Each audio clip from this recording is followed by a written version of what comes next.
No matter whether they have 5 eyes or 10 eyes, as long as they dare to harm China's sovereignty, security, or development interests, they should be careful not to get their eyes poked out. The Five Eyes is an international intelligence cooperation initiative between 5 nations. The spying agency of the UK, GCHQ, the spying agency of the US, the NSA, Australia, New Zealand, and Canada have instead been acting as one, as a single force, intercepting all of our private communications and sharing them with each other by default. Intelligence agencies are saving records of everything that occurs on the web. All data traveling through fiber optic lines are being stored. Edward Snowden revealed another program called PRISM, which the NSA says is authorized under the Foreign Intelligence Surveillance Act, or FISA. PRISM is the program the NSA uses to target the internet communications of terrorists. It has the capability to capture emails, chats, video, and photos. But privacy experts believe the NSA's dragnet for terrorists on the internet may also be sweeping up information on a lot of Americans. No, that's not true. Under FISA, NSA can only target the communications of a U.S. person with a probable cause finding under a specific court order.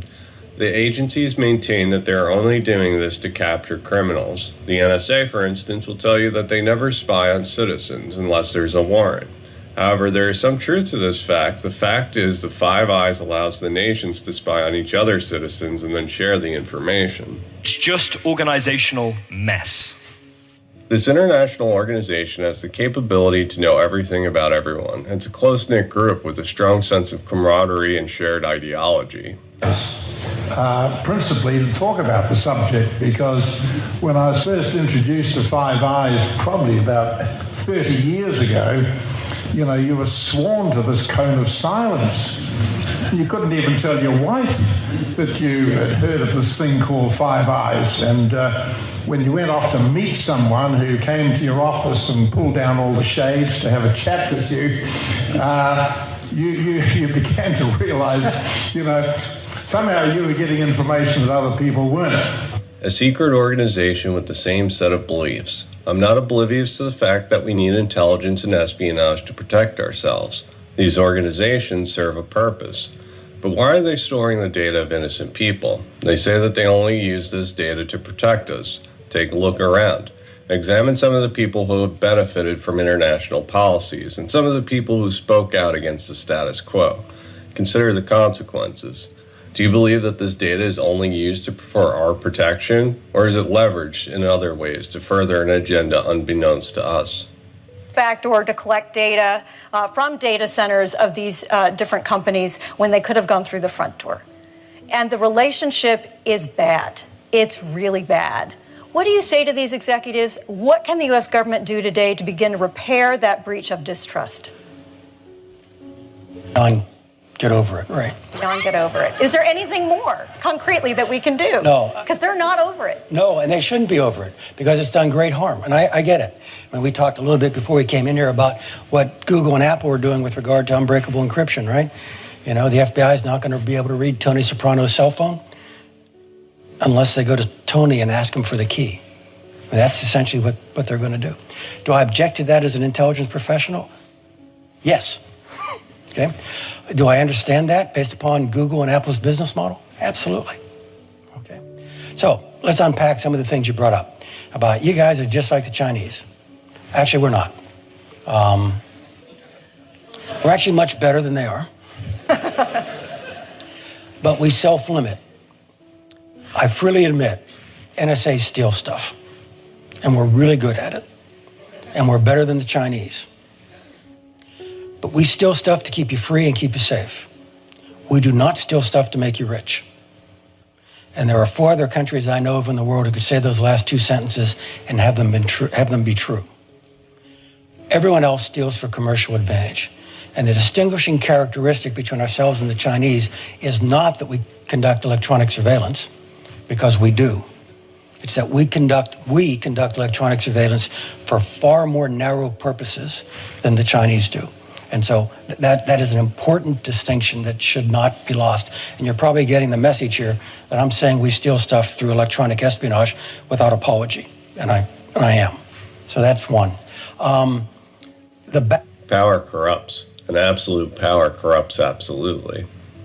The idea that the NSA and the Five Eyes are only using this data under certain circumstances, do you really believe that? These are agencies that are out in the open breaking and circumventing laws without consequences.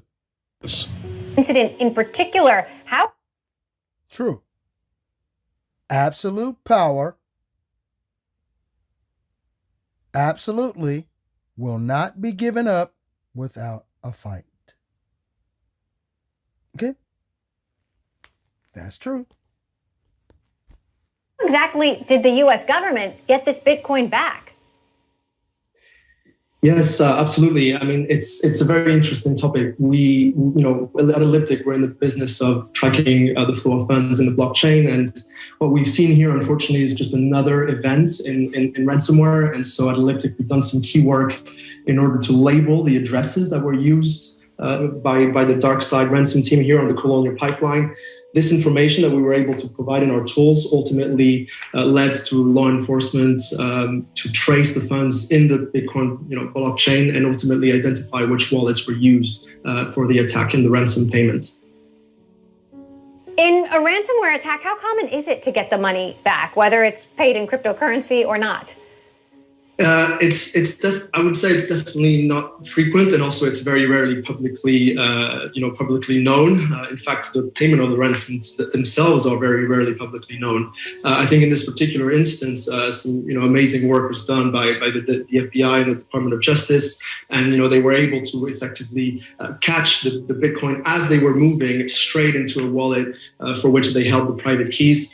How they held those private keys is still unknown to this day. Whether or not we will find out is still to be seen. Crypto uses public ledgers, so everything is out in the open. Warrants are unnecessary. With all transactions being public, anyone with one of your wallet addresses can access your entire history in the crypto world. The Five Eyes have the whole digital world replicated and distilled. I find it ironic that the crypto world fears Klaus Schwab's vision, not realizing his vision is already here. An enemy of the U.S. held the Colonial Pipeline ransom, and within a week, the Bitcoin was recovered. Think about that.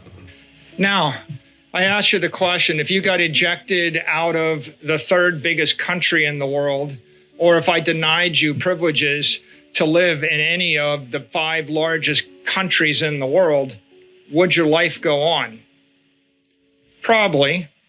Now, what if you actually got canceled by Apple, Amazon, Facebook, Google tomorrow? The question is, would your life go on? Stop and think a little bit about what happens if they simply turned off your account, seized your photos, turned off your messages, took your documents. What if Microsoft just denied you access privileges?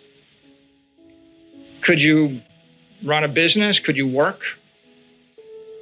Critics will tell me that I have nothing to hide and thus I am not doing anything wrong, which is a fair argument. However, as I've stated, it's not just the US and the Five Eyes that have intelligence programs. Every country does. China has the technology to compete in this area.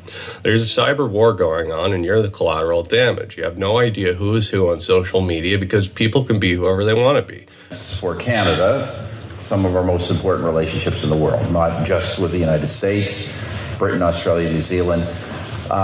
These are countries that sort of share, in my view, all of the critical elements of foreign policy. Alignment on security matters, alignment on matters of prosperity and economics, and alignment on matters of values and democracy. But then with the Five Eyes, there's a fourth element, not critical, but exists, which is this kind of broader historical, cultural overlay and, long history of cultural cooperation and obviously action in international affairs and global conflict through a long period of time. So obviously... Now that we have the big picture, think about this transition to a cashless society. How concerned are you about the collapse of the U.S. dollar, sir?